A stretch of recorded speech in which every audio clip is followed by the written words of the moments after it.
अच्छा, अगर जू बंद करने पड़े इस बार तो सबसे पहले व्हाइट हाउस बंद करना पड़ेगा।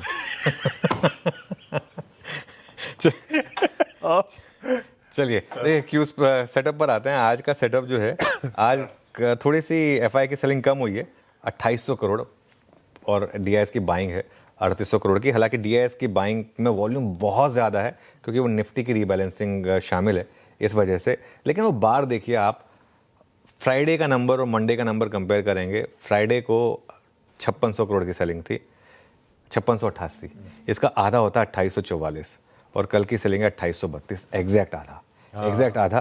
तो ये अच्छी चीज़ है, और ये एक थोड़ा सा पॉजिटिव है कि एटलीस्ट कम बेचा, 2800 करोड़ भी कम बेचा लग रहा है। इंडेक्स फ्यूचर में पोजीशनिंग देखिए, वो जो पॉइंट में रेस कर रहा था, अब आपको शॉर्ट्स ज़्यादा दिखेंगे 2,09,000, लेकिन लेफ्ट हैंड साइड पर भी फोकस करिए, लॉन्ग भी बढ़े हैं 40,000, और वो अगली अगर आप प्लेट देखेंगे उसमें चेंजेस में आएगा आपको। देखिए 6,400 लॉन्ग ऐड हुए हैं और 9,000 शॉर्ट ऐड हुए हैं।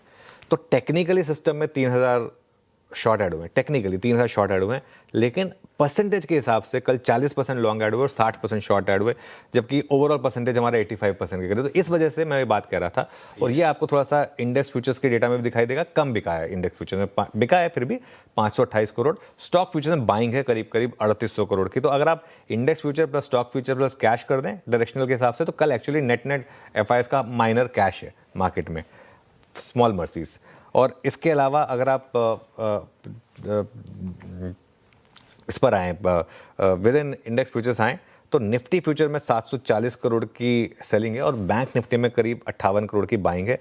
और जैसा हम दिखा रहे थे, परसों बहुत बड़ी सेलिंग हुई थी, परसों मतलब फ्राइडे को 3340 करोड़ की इंडेक्स फ्यूचर निफ्टी फ्यूचर में, उसके मुकाबले 700 करोड़, और बैंक निफ्टी में थोड़ी सी बाइंग आ गई। और वो लॉन्ग शॉर्ट एक बार फिर देख लेते हैं इंडेक्स में और स्टॉक्स में।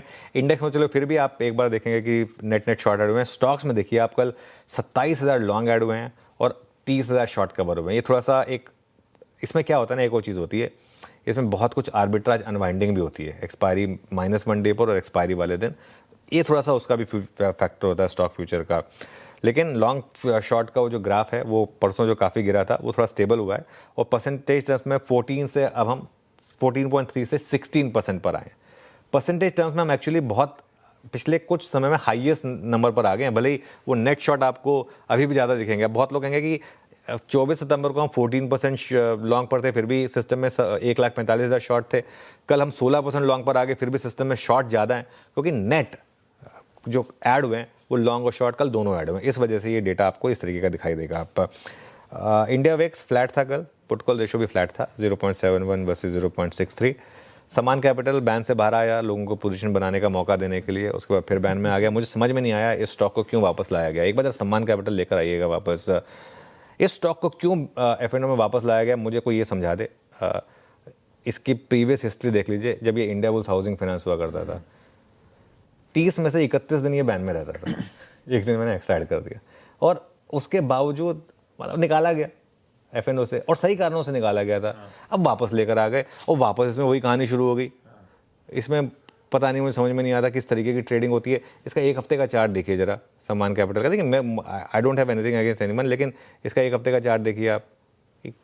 मतलब थोड़ा सा मुझे ना ये मतलब ऐसे स्टॉक्स थोड़े से अजीब लगते हैं, जिनको आप बार बार इस तरह से नहीं लाना चाहिए था इसको वापस। खैर एनीवे, अब कुछ समय तक ये ऐसे ही चलता रहेगा, उसके बाद फिर निकाल देंगे। बार बार ये बैन में आता रहेगा तो फिर क्या करेंगे, निकालना ही पड़ेगा। और एक ऑलरेडी था आरबीएल बैंक। तो कुल मिलाकर अब 2 स्टॉक्स हो गए बैन में। बिल्कुल।